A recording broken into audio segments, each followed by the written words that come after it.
जय श्री राम मेरे प्यारे भक्तों। आज के रामायण पाठ में आप सभी का स्वागत है। आइए मन को एकाग्र कर राम नाम स्मरण के साथ शुरू करते हैं। अयोध्या कांड के 133वें दोहे से। लखन जानकी संगित प्रभु राजत रुचिर निकेत, सोह मदनो मुनि बेस जनुरति ऋतुराज समेत। लक्ष्मण जी और जानकी जी सहित प्रभु श्री रामचंद्र जी सुंदर घास पत्तों के घर में शोभायमान हैं। मानो कामदेव मुनि का वेश धारण करके पत्नी रति और वसंत ऋतु के साथ सुशोभित हो। उस समय देवता, नाग, किन्नर और दिग्पाल चित्रकूट में आए और श्री रामचंद्र जी ने सब किसी को प्रणाम किया। देवता नेत्रों का लाभ पाकर आनंदित हुए। फूलों की वर्षा करके देव समाज ने कहा, हे नाथ, आज आपका दर्शन पाकर हम सनाथ हो गए। फिर विनती करके उन्होंने अपने दुख सुनाए और दुखों के नाश का आश्वासन पाकर हर्षित होकर अपने अपने स्थानों को चले गए। श्री रघुनाथ जी चित्रकूट में आ बसे हैं। यह समाचार सुन सुनकर बहुत से मुनि आए। रघुकुल के चंद्रमा श्री रामचंद्र जी ने मुदित हुई मुनि मंडली को आते देखकर दंडवत प्रणाम किया। मुनिगण श्री राम जी को हृदय से लगा लेते हैं और सफल होने के लिए आशीर्वाद देते हैं। वे सीता जी, लक्ष्मण जी और श्री रामचंद्र जी की छवि देखते हैं और अपने सारे साधनों को सफल हुआ समझते हैं। प्रभु श्री रामचंद्र जी ने यथा योग्य सम्मान करके मुनि मंडलों को विदा किया। श्री रामचंद्र जी के आ जाने से वे सब अपने अपने आश्रमों में अब स्वतंत्रता के साथ योग, जप, यज्ञ और तप करने लगे। यह श्री राम जी के आगमन का समाचार जब कोल भीलों ने पाया तो वे ऐसे हर्षित हुए मानो नवनिधियों उनके घर पर ही आ गई हों। वे दोनों में कंद, मूल, फल भर भर कर चले, मानो दरिद्र सोना लूटने चले हों। उनमें से जो दोनों भाइयों को पहले देख चुके थे, उनसे दूसरे लोग रास्ते में जाते हुए पूछते हैं। इस प्रकार श्री रामचंद्र जी की सुंदरता कहते सुनते सब ने आकर श्री रघुनाथ जी के दर्शन किए। भेंट आगे रखकर वे लोग जोहार करते हैं और अत्यंत अनुराग के साथ प्रभु को देखते हैं। वे मुग्ध हुए जहाँ के तहाँ मानो चित्र लिखे से खड़े हैं। उनके शरीर पुलकित हैं और नेत्रों में प्रेमाश्रुओं की जल की बाढ़ आ रही है।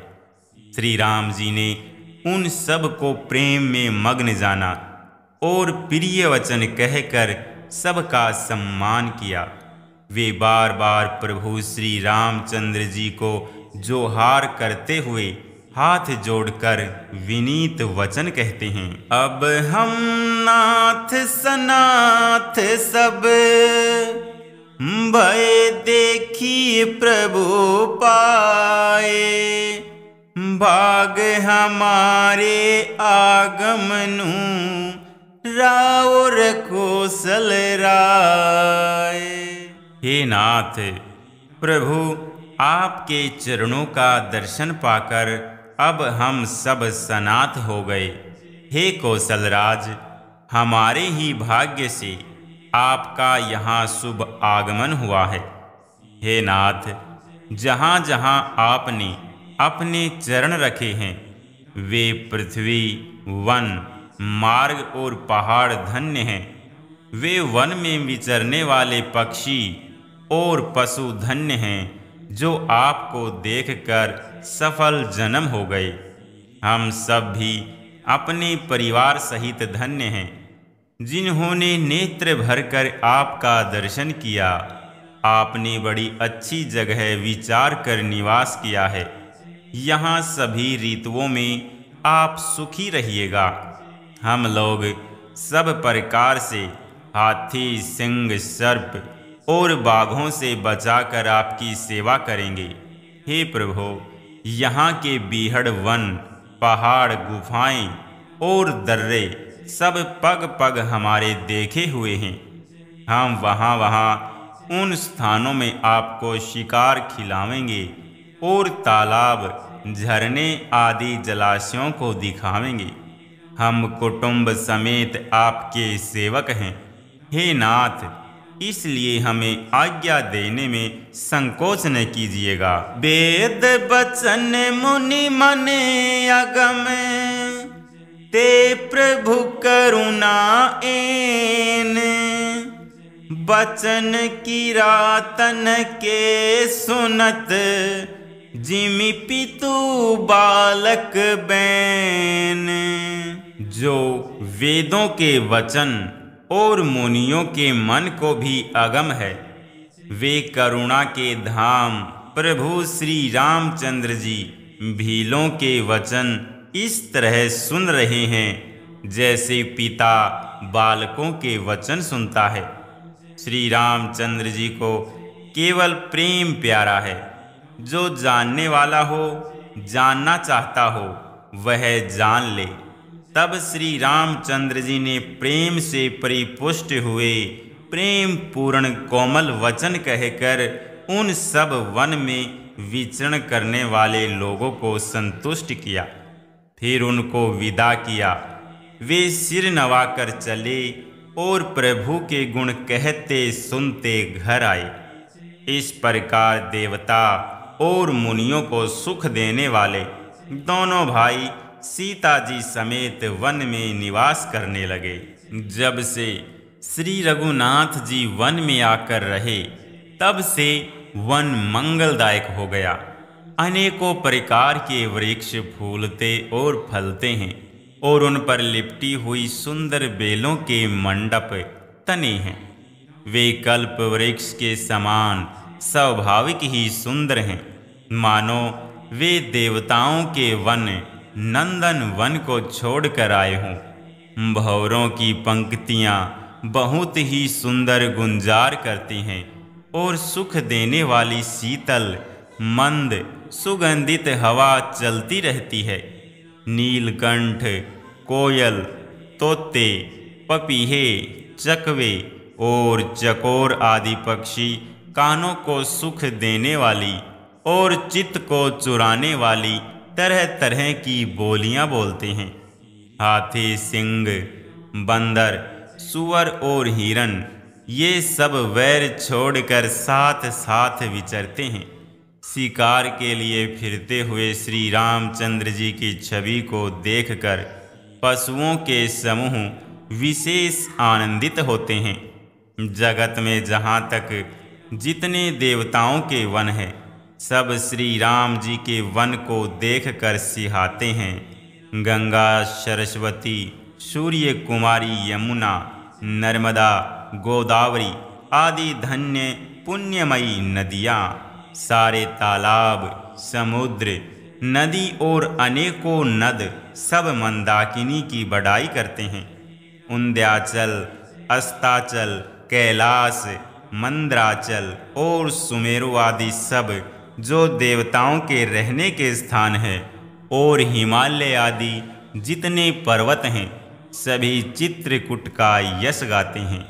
विंध्याचल बड़ा आनंदित है, उसके मन में सुख समाता नहीं, क्योंकि उसने बिना परिश्रम ही बहुत बड़ी बड़ाई पाली है।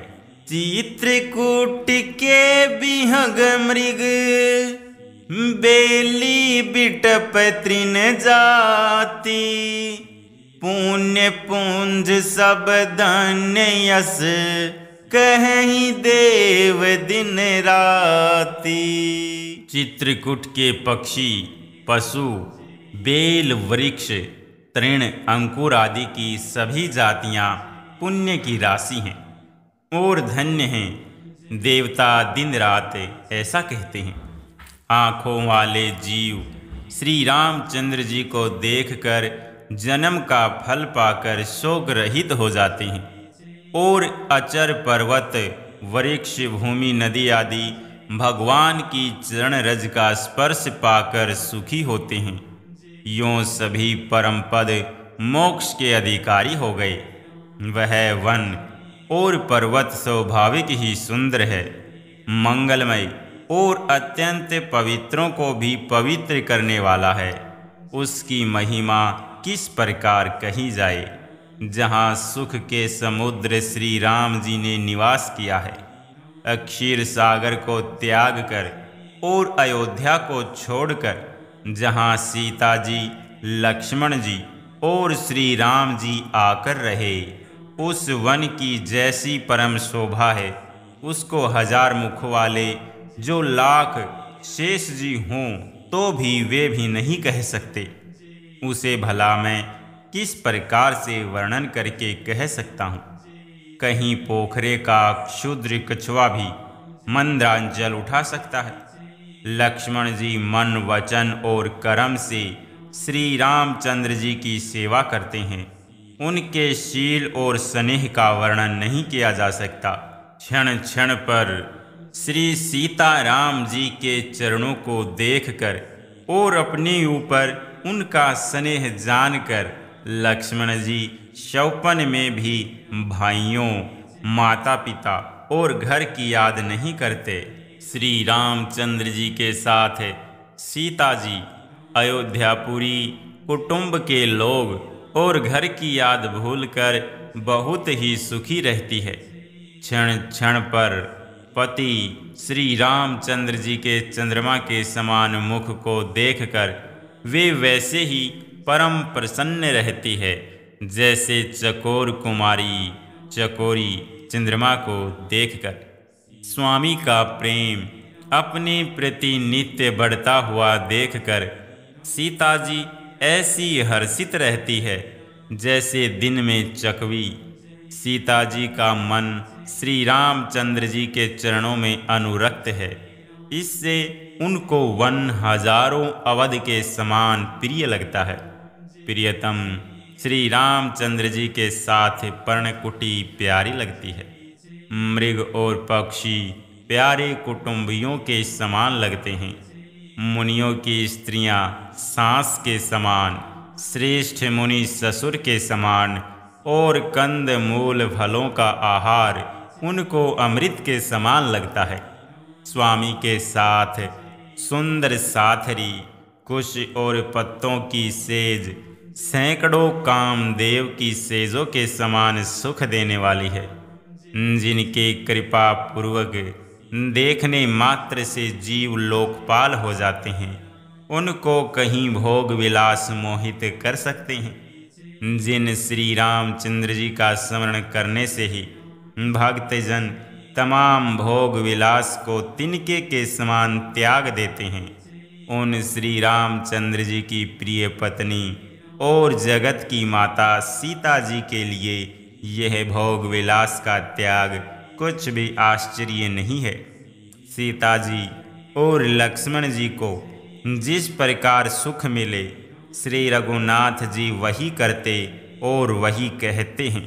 भगवान प्राचीन कथाएं और कहानियाँ कहते हैं और लक्ष्मण जी तथा सीता जी अत्यंत सुख मानकर सुनते हैं। जब जब श्री रामचंद्र जी अयोध्या की याद करते हैं, तब तब उनके नेत्रों में जल भर आता है।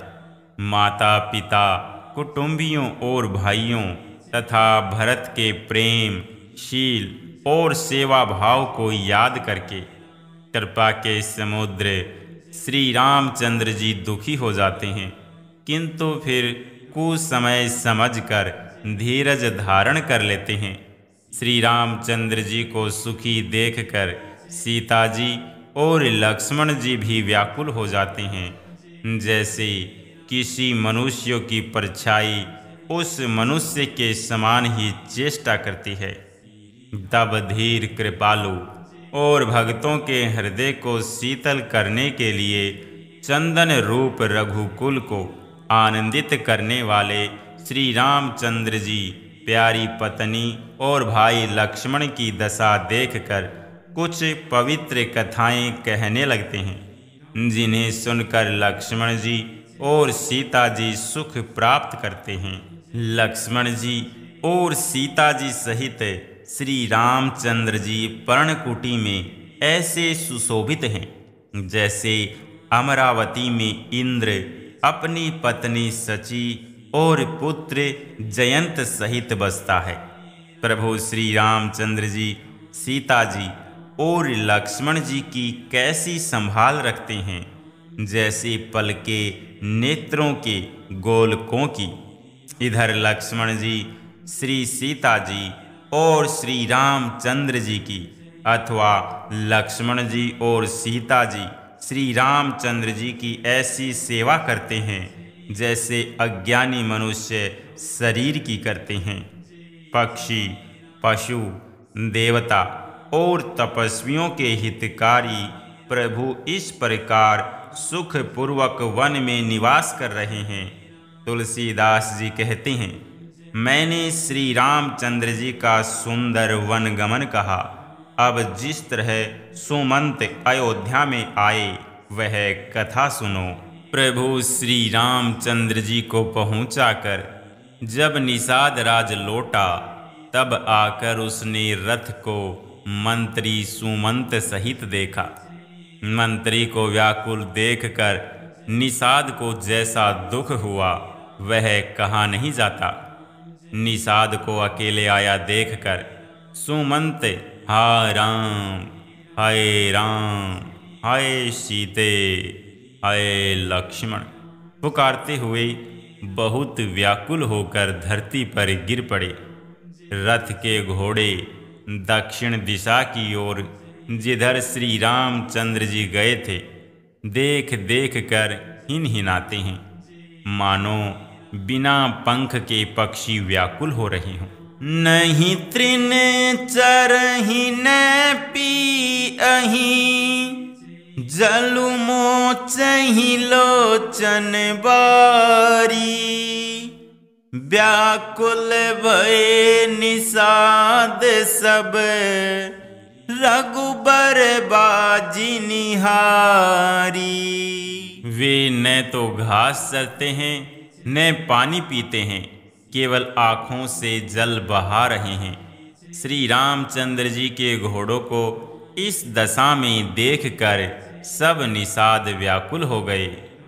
तब धीरज धरकर निषाद राज कहने लगा, हे सुमंत जी, अब विषाद को छोड़िए।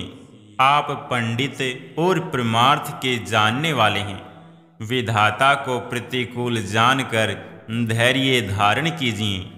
कोमल वाणी से भांति भांति की कथाएं कहकर निषाद ने जबरदस्ती लाकर सुमंत को रथ पर बैठाया, परंतु शोक के मारे वे इतने शिथिल हो गए कि रथ को हाँक नहीं सकते।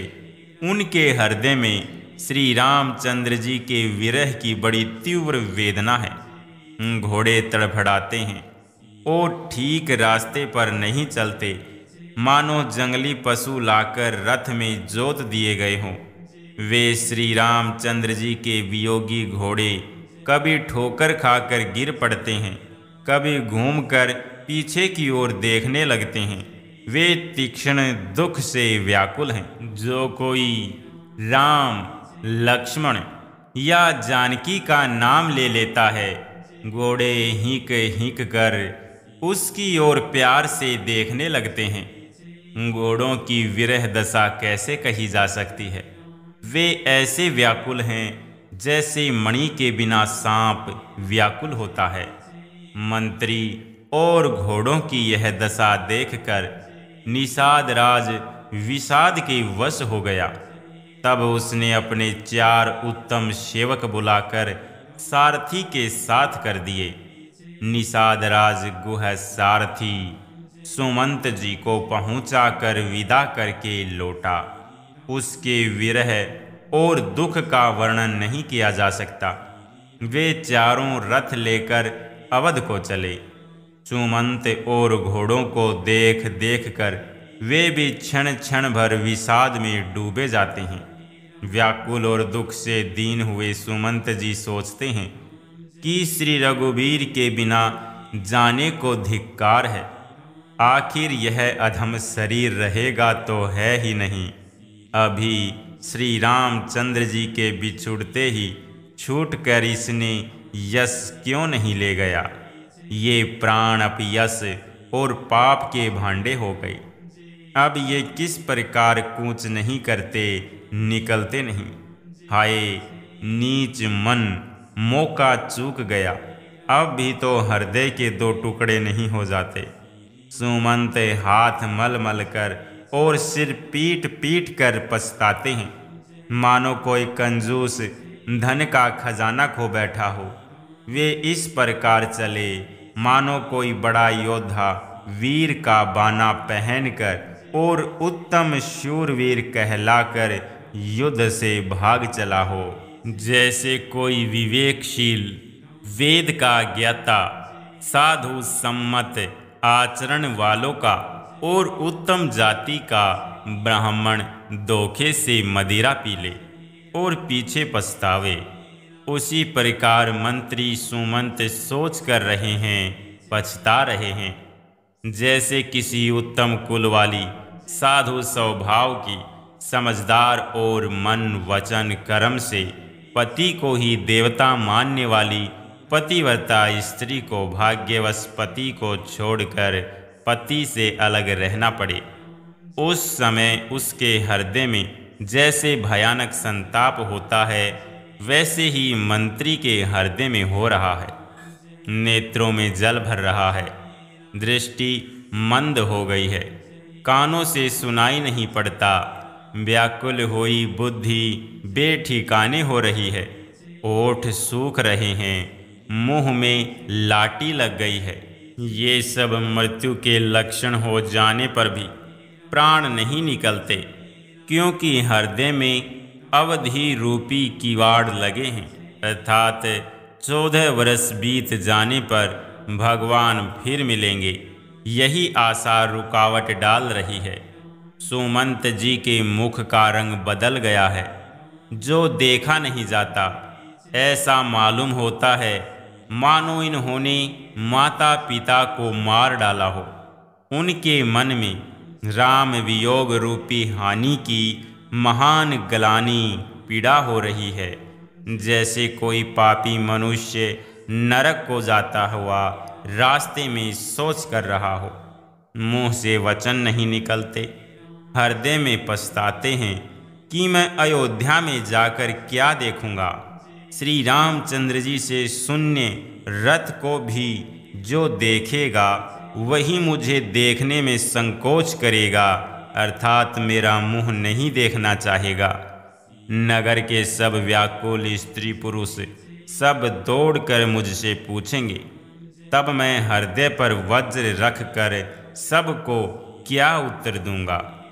जब दीन दुखी सब माताएं पूछेंगी, तब हे विधाता मैं उन्हें क्या कहूँगा।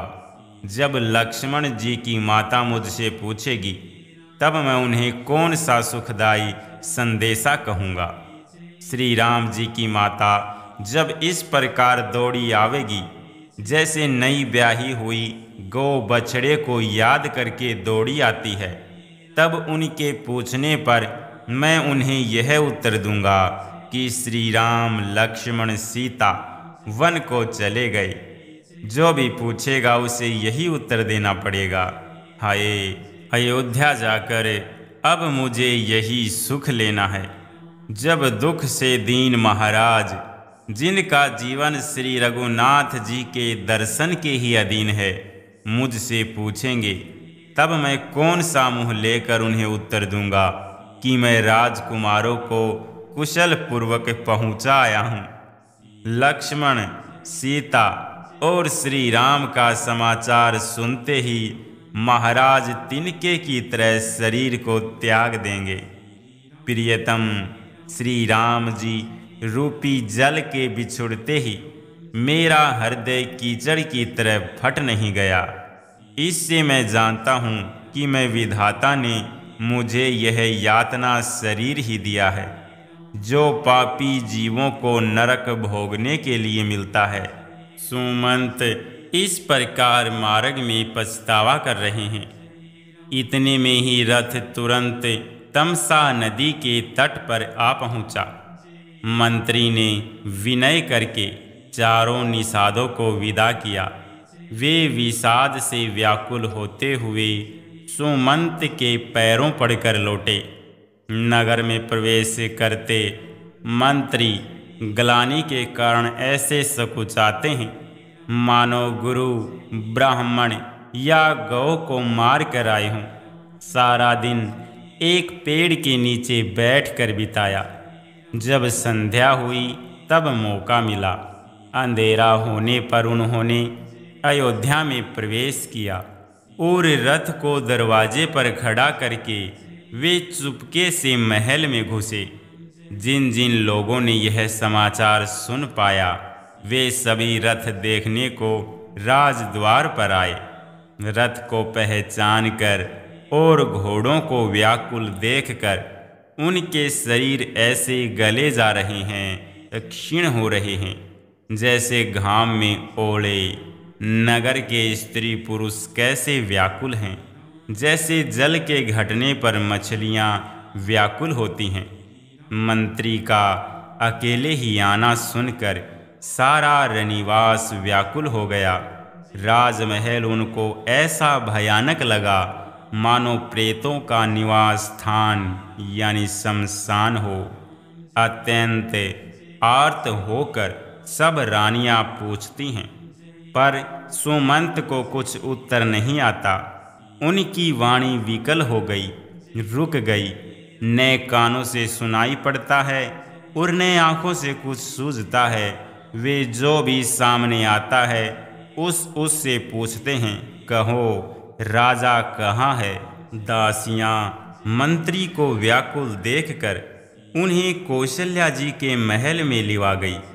सुमंत ने जाकर वहाँ राजा को बैठे देखा, मानो बिना अमृत का चंद्रमा हो। राजा आसन, सैया और आभूषणों से रहित बिल्कुल मलिन पृथ्वी पर पड़े हुए हैं। वे लंबी सांसें लेकर इस प्रकार सोच करते हैं मानो राजा ययाति स्वर्ग से गिरकर सोच कर रहे हों। राजा क्षण क्षण में सोचते छाती भर लेते हैं। ऐसी विकल दशा है मानो गीधराज जटायु का भाई संपाति पंखों के जल जाने पर गिर पड़ा हो। राजा बार बार राम राम हा सनेही प्यारे राम कहते हैं, फिर हाय राम हाय लक्ष्मण हा जानकी ऐसा कहने लगते हैं। मंत्री ने देखकर जय जीव कहकर दंडवत प्रणाम किया। सुनते ही राजा व्याकुल होकर उठे और बोले, सुमंत कहो राम कहाँ है। राजा ने सुमंत को हृदय से लगा लिया, मानो डूबते हुए आदमी को कुछ सहारा मिल गया हो। मंत्री को स्नेह के साथ पास बैठाकर नेत्रों में जल भरकर राजा पूछने लगे, हे मेरे प्रेमी सखा, श्री राम की कुशल कहो। बताओ श्री राम, लक्ष्मण और जानकी कहाँ हैं। उन्हें लौटा लाए हो कि वे वन को चले गए। यह सुनते ही मंत्री के नेत्रों में जल भर आया। शोक के व्याकुल होकर राजा फिर से पूछने लगे, सीता, राम और लक्ष्मण का संदेशा तो कहो। श्री रामचंद्र जी के रूप, गुण, शील और स्वभाव को याद करके राजा हृदय में सोच करते हैं और कहते हैं, मैंने राजा होने की बात सुनाकर वनवास दे दिया। यह सुनकर भी जिस राम के मन में हर्ष और विषाद नहीं हुआ, ऐसे पुत्र के बिछुड़ने पर भी मेरे प्राण नहीं गए। तब मेरे समान बड़ा पापी कौन होगा। हे सखा, श्री राम, जानकी और लक्ष्मण जहाँ हैं मुझे भी वहीं पहुँचा दो, नहीं तो मैं सत्य भाव से कहता हूँ कि मेरे प्राण अब चलना ही चाहते हैं। राजा बार बार मंत्री से पूछते हैं, मेरे प्रियतम पुत्रों का संदेशा सुनाओ। हे सखा, तुम तुरंत वही उपाय करो जिससे श्री राम, लक्ष्मण और सीता को मुझे आँखों से दिखा दो। मंत्री धीरज धरकर कोमल वाणी बोले, महाराज, आप पंडित और ज्ञानी हैं। हे देव, आप सूरवीर तथा उत्तम धैर्यवान पुरुषों में श्रेष्ठ हैं। आपने सदा साधुओं के समाज का सेवन किया है। जन्म मरण, दुख सुख के भोग, हानि लाभ, प्यारों का मिलना बिछुड़ना, ये सब हे स्वामी काल और कर्म के अधीन रात और दिन की तरह बरबस होते रहते हैं। मूर्ख लोग सुख में हर्षित होते और दुख में रोते हैं, पर धीर पुरुष अपने मन में दोनों को समान समझते हैं। हे सबके हितकारी, आप विवेक विचार कर धीरज धरिए और शोक का परित्याग कीजिए। श्री राम जी का पहला निवास तमसा के तट पर हुआ, दूसरा गंगा जी के तट पर। सीता जी सहित दोनों भाई उस दिन स्नान करके जल पीकर ही रहे। केवट ने बहुत सेवा की। वह रात सिंगरौर श्रृंगवेरपुर में ही बिताई। दूसरे दिन सवेरा होते ही बड़ का दूध मंगवाया और उसने श्री राम लक्ष्मण ने अपने सिरों पर जटाओं के मुकुट बनाए। तब श्री रामचंद्र जी के सखा निषाद राज ने नाव मंगवाई। पहले प्रिया सीता जी को उस पर चढ़ाकर फिर श्री रघुनाथ जी चढ़े। फिर लक्ष्मण जी ने धनुष बाण सजा कर रखे और प्रभु श्री रामचंद्र जी की आज्ञा पाकर स्वयं चढ़े। मुझे व्याकुल देखकर श्री रामचंद्र जी धीरज धरकर मधुर वचन बोले, हे तात, पिताजी से मेरा प्रणाम कहना और मेरी ओर से बार बार उनके चरण कमल पकड़ना।